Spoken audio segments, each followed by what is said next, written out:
tal? ¿Cómo están todos? Mi nombre es David Hernández. Pues me voy a presentar antes para que sepan quién les va a hablar todo este rato. Pues primero, muchísimas gracias por estar acá. También gracias al periódico por brindarme este espacio. Pues me emociona un montón poder enseñarles y hablarles de estas cosas que tanto me apasionan. ¿Cómo están? Mi nombre es David Hernández, tengo 18 años y soy de la ciudad de Bogotá y soy estudiante de diseño y arte de la Universidad de los Andes. Este semestre también empezaré mis estudios en la opción en fotografía y he tenido la oportunidad de desarrollar imágenes y piezas gráficas desde un enfoque interdisciplinar para marcas emergentes y también para el periódico de la universidad. Entonces, tomo fotos desde que tengo un celular, lo adopté como un hobby hace 5 años y desde hace 3 lo hago de forma un poco más profesional. Antes solía hacer sesiones personalizadas para una diversidad de gente, entonces he pasado desde las fiestas de 15 años, los bautizos, fotoproducto para restaurantes, fotos en discotecas, em, retratos personales. Entonces escogí la foto como ese medio que me ha permitido aprender todo lo que les contaré en este curso. Actualmente lidero otro proyecto que me apasiona mucho que se llama La Sociedad Inventada, que es un colectivo estudiantil que sirve como productora y espacio de creación para proyectos audiovisuales de bajo presupuesto. Entonces todo lo hacemos desde la autogestión en parche y la experimentación. Pues somos realmente un grupo de estudiantes universitarios que aprovechamos y nos nutrimos de la vida ajetreada de la ciudad. Y esto lo hacemos con el fin de generar redes de colaboradores que enriquezcan cada uno de los proyectos. Y pues todo es por el amor a aprender, a crear y a parchar. Entonces, aquí les dejo mis datos de contacto para cualquier duda que les surja en algún momento o si quieren chismosear por ahí el trabajo que vaya subiendo en mi Behance o en Instagram. Y pues pueden escribirme en cualquier lado. Siempre es un gusto ayudarles con lo que sea. Y pues aparte de eso, he hecho de la imagen casi que mi proyecto de vida. Entonces, siempre estoy pensando en esto y procuro crear desde mis gustos personales que se resumen en la baja cultura, la estética latinoamericana y la idiosincrasia nacional. Entonces, para empezar este curso, quería pensar como, ¿por qué quiero hacer de la imagen mi proyecto de vida? Realmente, ¿cuál es su importancia? Entonces, empezamos con el primer módulo, Introducción a la Cultura Visual, eh, que es una imagen, su importancia y evolución en la historia humana. Para empezar, me gustaría hablarles de la definición etimológica. Imagen viene de la palabra en latín imago, que se traduciría algo así como retrato, copia o imitación. Y es precisamente eso lo que siempre debemos tener en cuenta. Una imagen es una representación visual que manifiesta la apariencia de un objeto ya sea real o imaginario, que puede ser una idea. Entonces, recordemos que imagen no es solo una cantidad de píxeles en una pantalla. Eh, Cuando se habla de imagen, podemos hacer referencia a un gesto, una escultura o incluso una atmósfera, porque todas son representaciones de valores de algo en específico. Entonces, aún caben dentro del concepto de imagen. Y esto me lleva al siguiente punto. ¿Ustedes creen que todo comunica? El estudio de la imagen a nivel histórico, digamos que es bastante reciente, pues siempre ha estado presente, pero no se formalizó sino hasta la posmodernidad, cuando se cambiaron las metodologías que usaban algunas disciplinas académicas como la historia del arte o las humanidades. Entonces, es aquí donde se ve una necesidad de sustituir el concepto de historia por el de cultura y arte por visual. Entonces nos da como resultado la cultura visual, que estudia no solamente la imagen, sino también todos los estímulos visuales. Y esto es importante tenerlo en cuenta porque es de estos estímulos de donde tomaremos todo lo necesario para diseñar nuestras propias imágenes. Les preguntaba que si ustedes piensan que todo comunica, porque pues yo creo fielmente que sí.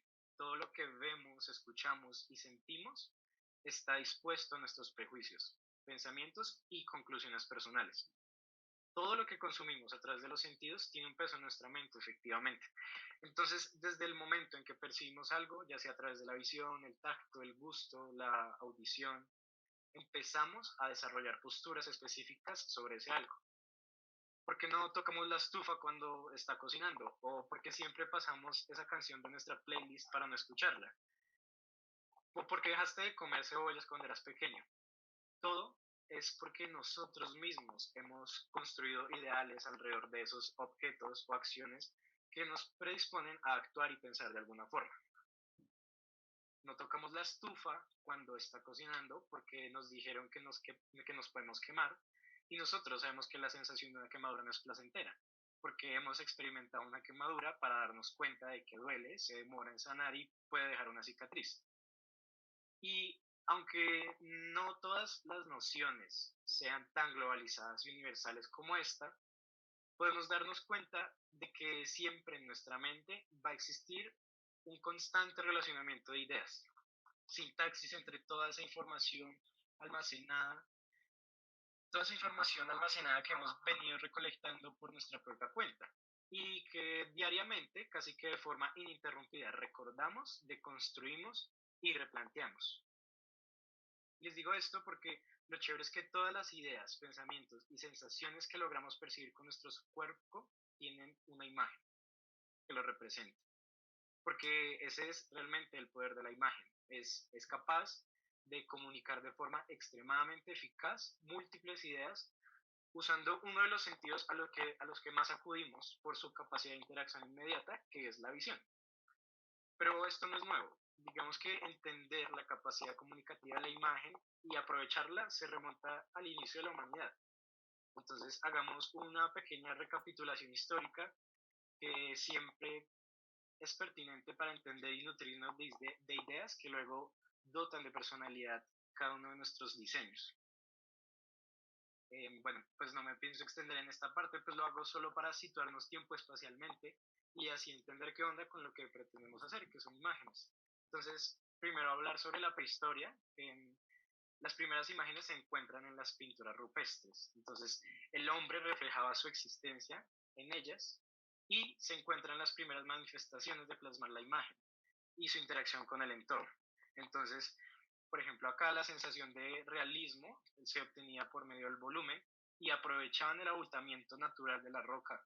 Entonces ya existía un movimiento y una policromía. Incluso se cree que estas pinturas cumplían una función mágica.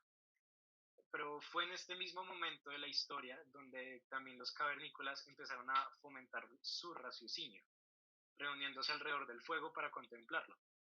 Esto es muy importante porque desarrolla en el humano la capacidad de atención, la de memoria y el pensamiento simbólico.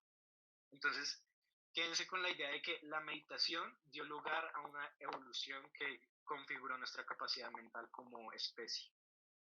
Y entendiendo la meditación como una sintaxis entre muchas ideas. Para Henry Blur, que es un arqueólogo del siglo XIX, el man decía que las pinturas son expresiones místicas que favorecían a la caza. Entonces, al momento de ellos representar un animal acribillado, se aseguraban el éxito en la siguiente caza.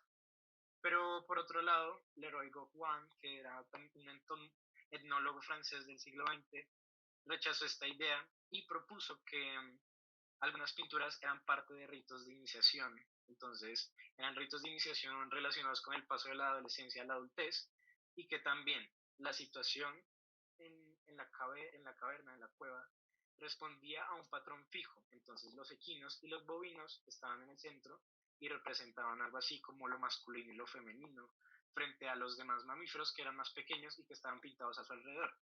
Entonces, todo esto habla que formaban símbolos sobre sus creencias del universo. Y esto es solo en la prehistoria. Digamos que son suposiciones que se hacen sobre la necesidad innata del humano de representar sus vivencias e ideas. ¿Y lo logran a través de qué? De la imagen. Entonces, ya sea en forma de dibujos rupestres o de ideas metafísicas alrededor de una fogata. Y aquí podemos ver la cueva de Caen, que está situada en España y aún conserva estas figuras rupestres que al parecer son caballitos. Y al lado está un modelo de una cueva decorada del etnólogo francés que les decía, y él intentó categorizar por estilos y por complejidad estas representaciones que hacían los cavernícolas.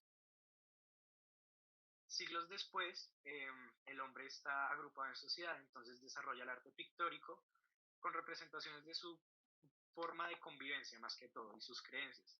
Entonces, los egipcios, por ejemplo, pintaban las tumbas de sus faraones con representaciones mitológicas y escenas de la vida cotidiana, como la caza, la pesca o sus celebraciones. Y en el arte griego se pueden ver los deportes y juegos de la época y sus temas más recurrentes eran los guerreros, la lucha y pues claro también las danzas. Los romanos decoraban sus villas con frescos de bodegones, mitos, paisajes, naturaleza muerta, escenas cotidianas y retratos de la clase imperial. Mm, Perdón, esto ya es en la Alta Edad Media. Entonces, esto ya es siglo V y la pintura cristiana adornaba las iglesias con la idea de contar la vida de Jesucristo, la Virgen y sus santos. Entonces, digamos que a lo largo de la historia se han venido sucediendo diferentes estilos y métodos artísticos con diferentes finalidades. Entonces, se encuentra un nuevo lenguaje, la semántica de la obra, y la pintura transmite las leyes de comunicación por medio de signos y figuras. Entonces, la expresividad en la línea y todo esto es según la época. De esto hablaremos más adelante, pues aún sigue siendo completamente vigente. En la Edad Media todos los aspectos de la vida estaban influidos por la religión y la iglesia era una institución con un fuerte poder político. Y el poder y la influencia que tenían estaba tan extenso que llegó hasta el ámbito cultural. Entonces, en los monasterios, más allá de su función religiosa, cumplieron un papel importantísimo a nivel cultural, porque los monjes, que eran los únicos que sabían leer y escribir, confeccionaban libros de la época que eran muy escasos y valiosísimos. Entonces fueron ellos quienes conservaron las obras de la antigüedad clásica y traducían del griego o el romano al latín los manuscritos y todos esos textos que emplearon en los oficios religiosos. Entonces la mayor parte de la población era analfabeta y se impartía una doctrina religiosa a través de la pintura, de la escultura, de los retablos, la orfebrería, las catedrales y toda esa imaginaria sacra. Sin embargo, aunque el cristianismo admite la imagen, hay continuos enfrentamientos entre los valedores de las imágenes y los espiritualistas defensores de la escritura que preferían una fe más racional y menos apegada a los sentidos como único vehículo de comunicación con Dios. Entonces aquí podemos retomar como esas ideas platónicas que hablan sobre que la imagen es un simple espejismo y que no es una representación fiel de la realidad. El judaísmo, digamos, prohíbe representar a Dios con una imagen. Entonces con la palabra Dios basta. Y más lejos lo lleva aún el islamismo. Entonces, en los dos primeros siglos del cristianismo sucede algo similar. El cristianismo nace iconoclasta hasta que se hace una aparición abundante de idolatría con gran proliferación de imágenes, porque el culto se alimenta venerando las representaciones de Dios, la Virgen y los santos.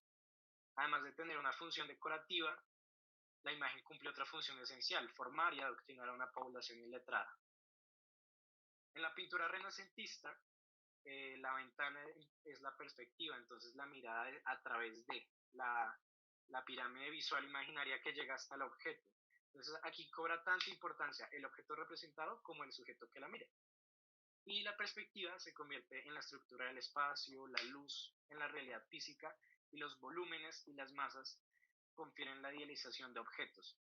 Entonces es aquí en el Renacimiento donde se introducen los temas profanos, mitológicos y de la naturaleza y las imágenes. Pues ya no son únicamente propiedad de la iglesia, sino que hacen parte también de una nueva sociedad, de una clase en despliegue, que es la burguesía. Entonces, la pintura renacentista responde a una nueva concepción del mundo, a un nuevo antropocentrismo en el que se destaca la individualidad del sujeto y la ilusión y el deseo de este de apropiarse y comprender su propia realidad. Ahora, en este momento de la historia es donde ocurre el supuesto descubrimiento de América, que es algo muy importante porque nace el interés por la naturaleza y la armonía de las composiciones por medio de las aplicaciones de leyes teóricas. Y esto se lo debemos un montón a los hallazgos que encontraron los colonizadores en la imagen precolombina indígena, que ya tenían nociones geométricas complejas desde hace varios siglos. Entonces tenemos como ejemplo las pirámides mexicanas y su construcción matemática perfecta. Entonces aquí nace el humanismo, que es el anhelo del acercamiento racional hacia la naturaleza, y el estudio como método científico en ámbitos muy variados. Entonces empieza a florecer la anatomía, la geometría, la astronomía. Entonces, del geocentrismo y el teocentrismo medieval se pasa a la cultura antropocentrista, donde el hombre es el centro del universo. Y por esto nace el capitalismo. Entonces hay más intercambio comercial, hay más oferta, hay más demanda, y con él aparece una burguesía que ya está acomodada. Entonces el artesano se convierte en artista y aparece la figura del mecenas, que también es muy importante para los artesanos. Todas las obras del arte del Renacimiento pues poseen unas características comunes porque los artistas tenían ideas comunes que querían expresar. Entonces, la primera y la más importante de estas es la voluntad de hacer del arte una ciencia.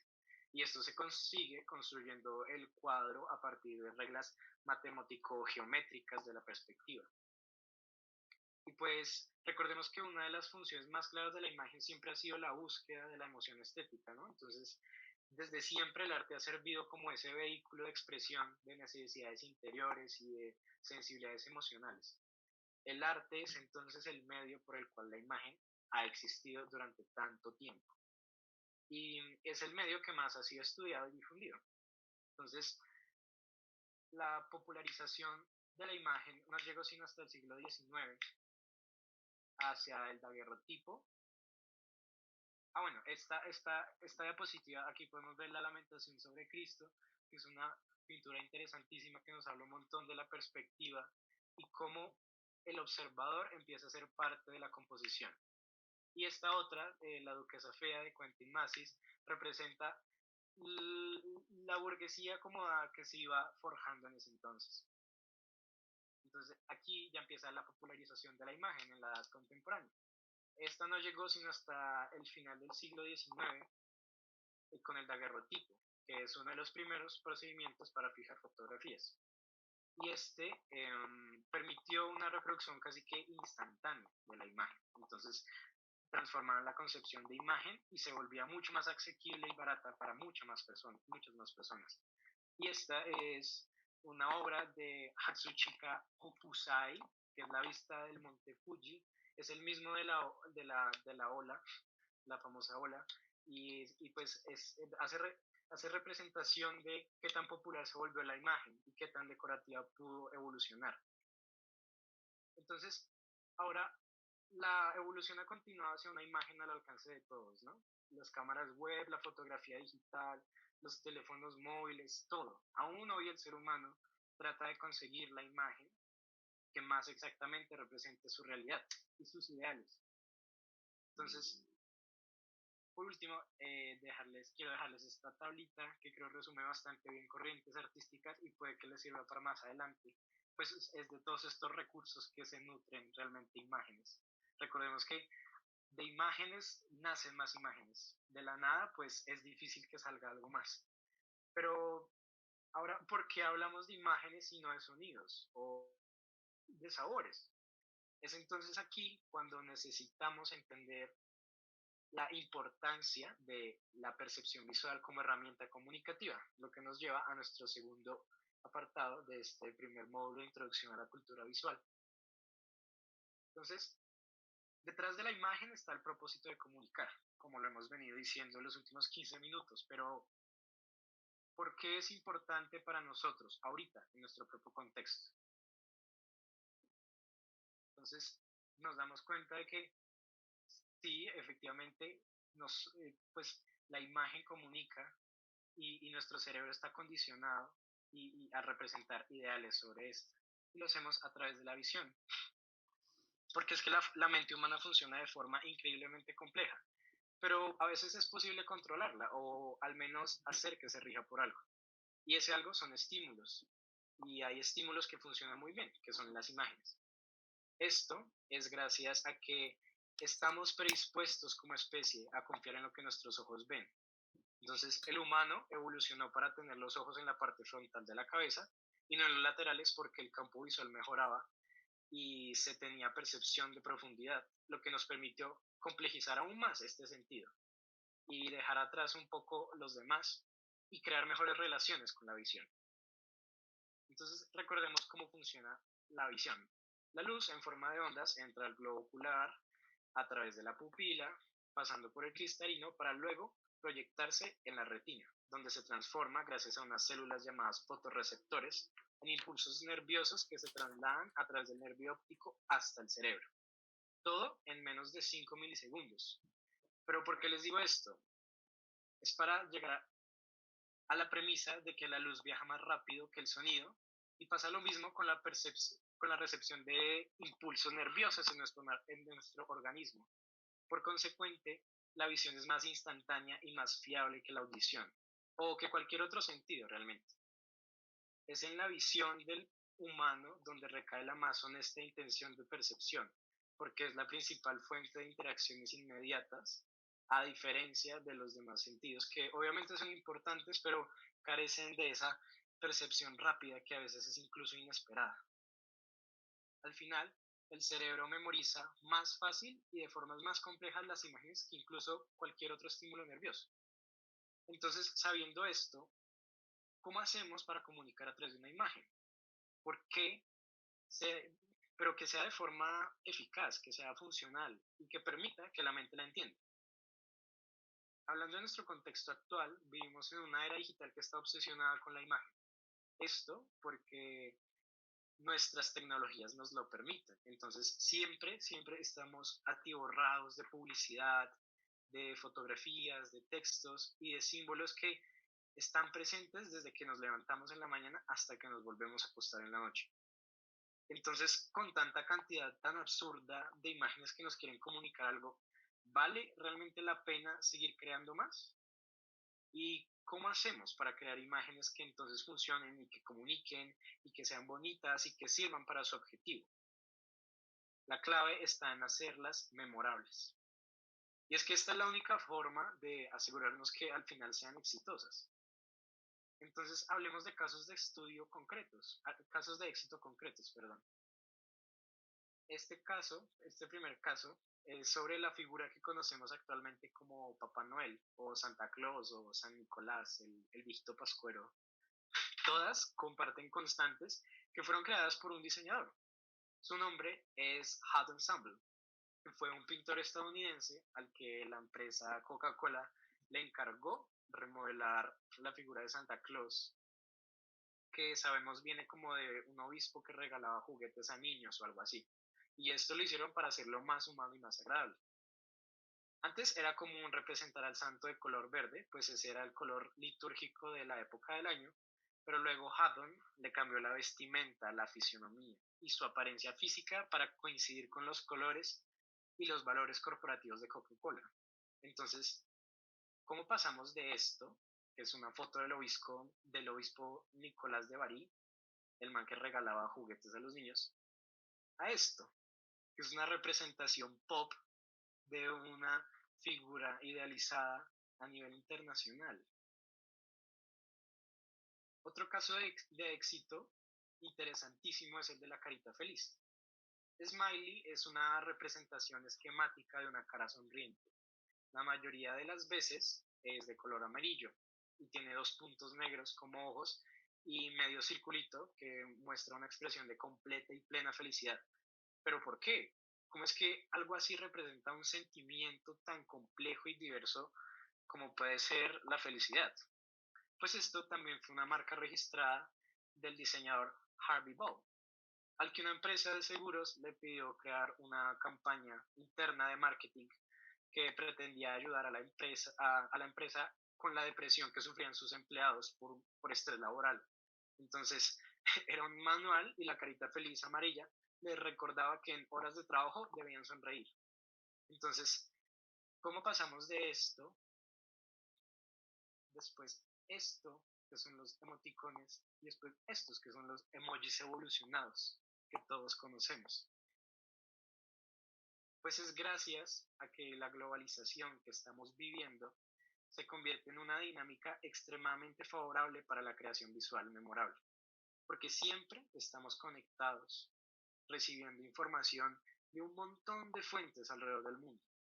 Entonces, es fácil o que nuestra imagen se pierda y sea desechada para siempre, o que sea memorable y se convierta en un caso de éxito, como la carita feliz amarilla. Y ahora la vaina es, ¿cómo hacemos entonces que nuestras imágenes sean memorables?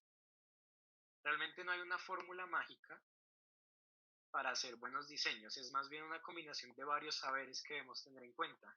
Entonces, hemos hablado de historia, un poco de biología, física, marketing, psicología, porque es que el diseño rescata valores de todas las disciplinas y las vuelve en experiencias tangibles.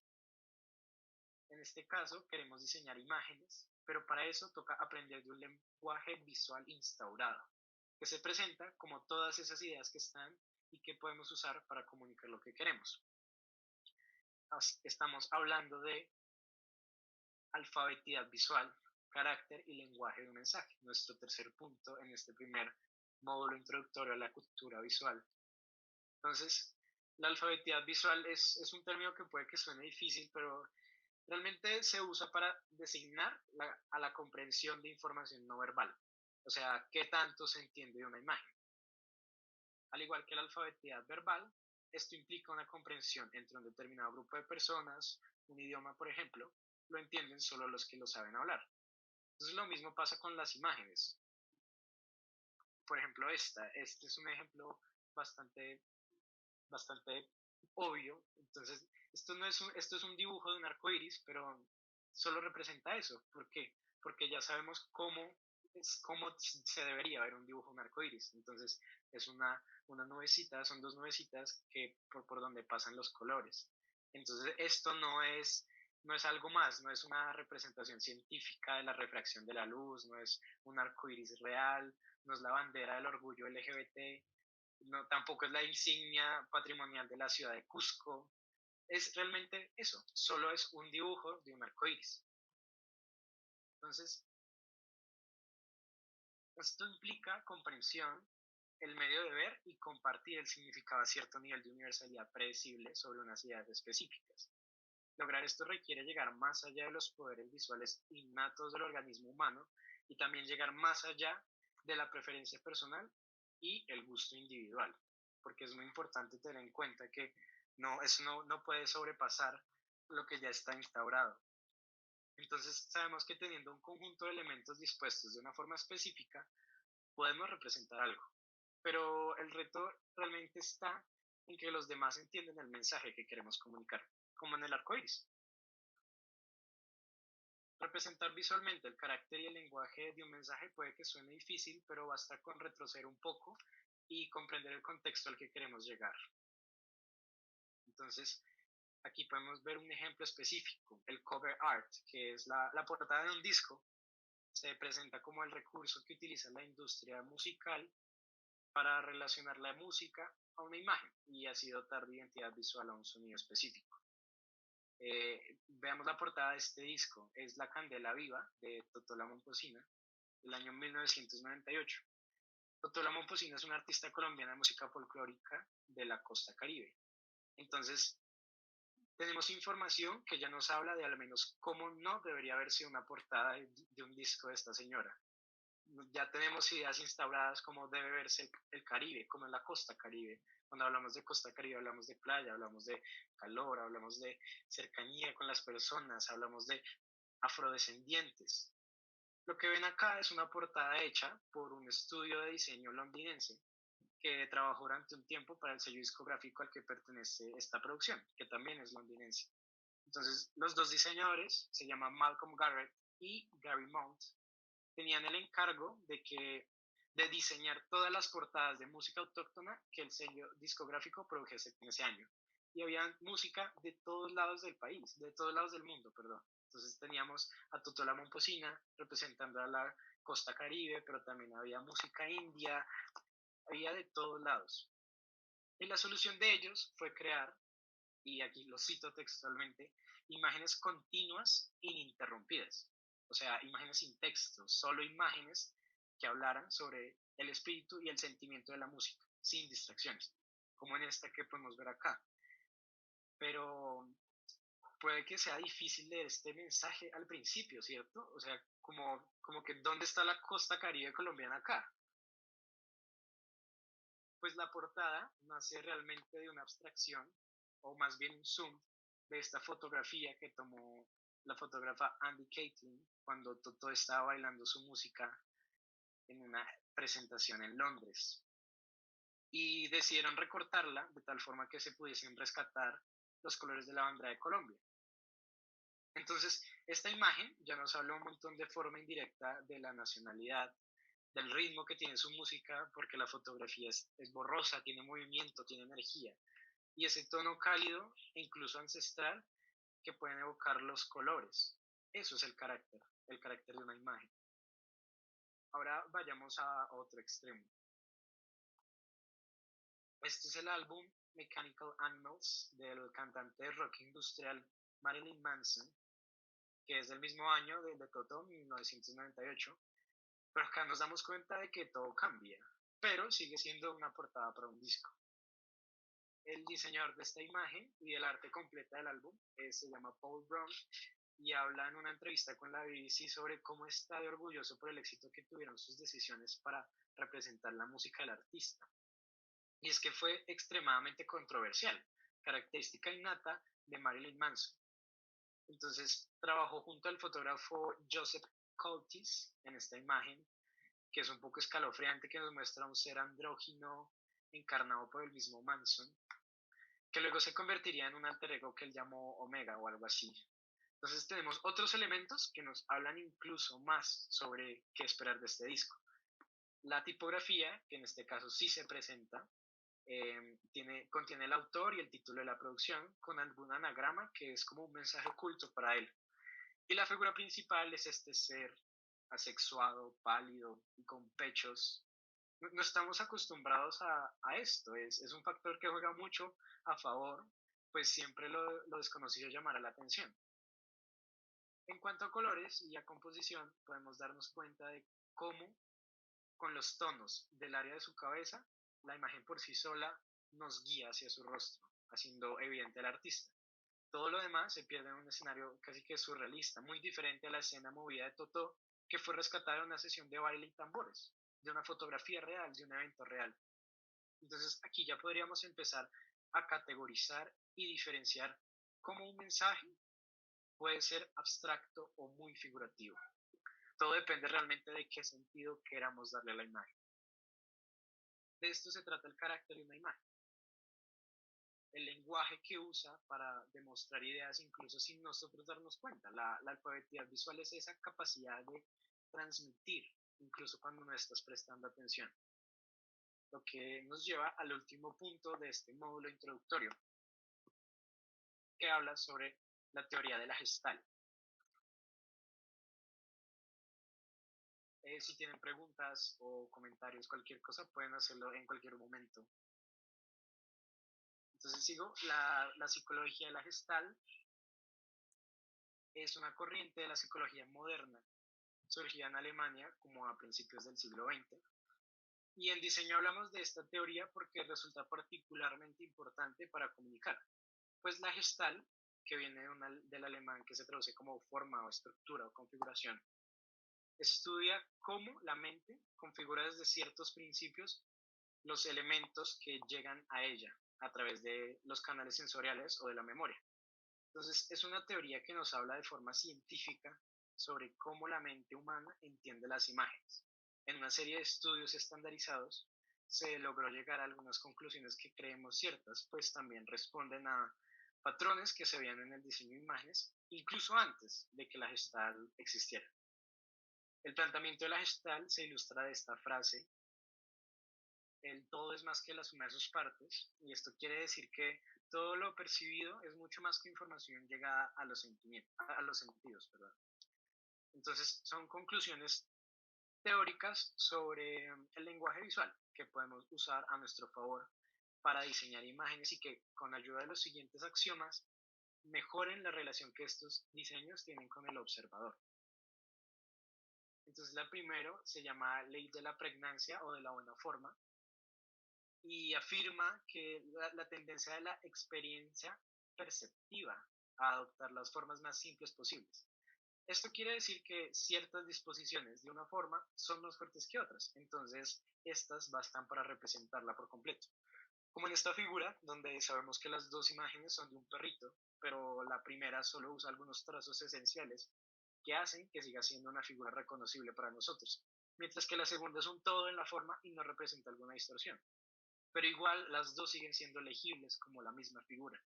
Entonces aquí tenemos dos ejemplos sobre una metáfora publicitaria que encontré por ahí en internet, y una es de la salsa de tomate Heinz, que se representa a sí misma como un tomate fresco al lado de un eslogan, y el recurso del tomate lo rescatan de algo que es muy entendible, que es la ramita que tiene el fruto. Entonces esto se lo ponen a su botella y así hacen una metáfora publicitaria con la ley de la pregnancia. Al igual que esta otra imagen amarilla, que habla también del smiley, la carita feliz, y cómo esta, con la disposición de alguna forma de este objeto que son los auriculares, crea un mensaje más allá del objeto en sí. Porque si nos damos cuenta, los dos ejemplos están completamente aislados de su fondo. Entonces puede que tengan una pequeña insignia abajo, pero son planos, representan solo un objeto, pero ese objeto es capaz de demostrar y percibir otras formas. La siguiente es el principio de semejanza. Entonces, este habla sobre que la mente agrupa los elementos similares en una identidad y, y esa semejanza depende más que todo de la forma, del tamaño, del color y de otros aspectos visuales de los elementos. Entonces, entre más parecidos sean determinados elementos en nuestra composición, más tendemos a agruparlos como iguales, dándoles la misma carga y la misma importancia. Entonces, en este ejemplo de las figuritas geométricas podemos ver que nuestra mente por sí sola ya categoriza de alguna forma que hay puntos y que hay rectángulos, y que hay unos puntos que pertenecen a ese grupo de rectángulos, pero hay otros que hablan sobre otros conjuntos. Entonces, esto tiene que ver con la forma, con la disposición del espacio y con el color. Entonces, aquí hay un ejemplo que me parece muy chévere, es la publicidad de Absolute, que logró como marca entablar esa relación con su consumidor de que puede ver la botella en cualquier lado. Entonces, la botella del producto, que es un vodka, la botella es casi que emblemática y su publicidad se basa solo en esto, en demostrar que la botella puede estar en cualquier lugar. Y esto lo hacen a través de qué? Del principio de semejanza. Entonces vemos que aquí es como una calle concurrida con carros y los carros amarillos, que probablemente sean taxis, están dispuestos de forma en que vemos la silueta de una botella. Igual al lado, la imagen de al lado, que es Absolute Bangkok, que representa uno de los escenarios más famosos de esta parte del mundo, que son los canales húmedos y los mercados, pero los pescadores y los vendedores están determinados de alguna forma y delimitan la figura de la botella. Entonces es el mismo principio en las dos imágenes, pero puestos en contextos bastante distintos. Y lo mismo con este venado. Entonces los elementos similares, que son estas barritas, se juntan y, y hacen posible que nosotros observemos un venado y no solo líneas. El siguiente es el principio de la continuidad. Entonces, este habla, no, perdón, este es el de proximidad. Entonces, este habla del agrupamiento parcial o secuencial de elementos que lleva a cabo la mente con base en la distancia. Entonces, entre más juntos estén los elementos dispuestos, más los relacionamos como una unidad. En cambio, si existe alguna distancia entre ellos, los veremos diferentes y no los agruparemos. Entonces, un ejemplo específico serían estos dos logos, uno de Unilever y el otro de la UEFA Champions League, en donde en el de Unilever podemos ver la U que se forma de la proximidad de varios elementos. Y lo mismo en el baloncito, en el balón de la UEFA Champions League. Entonces las estrellas están dispuestas de tal forma de que nuestro cerebro las perciba juntas y las vea como un balón. Y lo mismo pasa con este fan art de, de un póster de la película Psycho. Entonces aquí nos damos cuenta de que es como una simplificación de una de las escenas más míticas de la película, donde está esta señora en una ducha a punto de ser, a punto de ser acuchillada y se presenta en forma de líneas, que las líneas al final serían las gotitas que salen de la ducha. Entonces, por la proximidad que tiene cada una de ellas, nos damos cuenta de que podemos percibir el contorno del rostro y incluso su expresión. Luego, si sigue el principio de la continuidad. Entonces, acá los detalles que mantienen un patrón o dirección tienden a agruparse juntos, como parte de un modelo. Entonces, percibimos los elementos continuos, aunque estén interrumpidos entre sí. Aquí nuestra mente procura rellenar esos espacios con información que suponemos y conocemos continúan ahí, como este pequeño ejemplo del círculo y el rectángulo. Eh, Realmente no son círculos, no es un círculo ni es un rectángulo, porque no son polígonos cerrados, no son figuras cerradas. Realmente son solo líneas que siguen una dirección. Pero estas figuras son tan naturales y son tan conocidas para nosotros que simplemente ignoramos la idea de que pueda existir algo más en ese espacio y los rellenamos con información que sabemos, que puede ser un rectángulo y un círculo. Lo mismo pasa con estos dos logos, uno es de Kodak y el otro es de Carrefour. No sé si se dan cuenta, pero las dos son letras. El de Kodak efectivamente es una K, y el de la C, y el de Carrefour es una C. Entonces, este también es un buen ejemplo para darnos cuenta de que en distintos diseños se pueden presentar varias leyes y varios principios de la Gestalt. Y este es un póster de una película llamada The Lobster y nos damos cuenta de que podemos entender lo que está pasando ahí, porque es una situación que no es ajena a nosotros, es un abrazo. Entonces, no es necesario que esté la otra persona, sino que solo presentando estos tres elementos, manos cruzadas y cabeza, nos damos cuenta de que puede existir algo más ahí. Entonces, lo vemos como parte de un modelo completo. Y este quizá es el más universal, el principio de la relación figura-fondo, donde se establece que el hecho de que el cerebro no puede interpretar un objeto como figura y fondo al mismo tiempo, según la experiencia previa y los intereses del observador. Aparecerá en su mente un elemento como figura y el otro como el fondo de la figura, o viceversa. Esta es quizá la más globalizada, pues cada uno de los principios sigue la relación figura-fondo, o si no, no podríamos diferenciar los elementos. Entonces aquí se presenta este clásico ejemplo que es si ves dos rostros o ves una copa, un candelabro quizá. Todo depende de tu experiencia y de qué estés dispuesto a observar. Y sin este principio realmente no comprenderíamos ninguna de las imágenes, no comprenderíamos ni el texto, porque el texto habla de esa relación figura-fondo, contorno-fondo, que nos hace diferenciarlo de algo más. Como estos dos ejemplos que puse acá, que son afiches de diseño gráfico, donde se presentan figuras que sobresalen del fondo porque tienen contornos. El último que les voy a mostrar es el principio de experiencia, y este quizá es uno de los más importantes para que se acuerden, y es que asegura que desde el punto de vista biológico, el propio sistema nervioso se ha ido formando por el conocimiento del mundo exterior. Entonces, esto limita un montón todo porque lo que queremos comunicar está sujeto a la educación del observador. Lo que les decía al principio, nuestra capacidad de entender cualquier mensaje está predispuesta a nuestra propia experiencia. Entonces, está el ejemplo de un semáforo. ¿Cómo nosotros entendemos que esto es un semáforo y no un rectángulo con tres círculos de colores? ¿Cómo entendemos nosotros que cada color representa algo?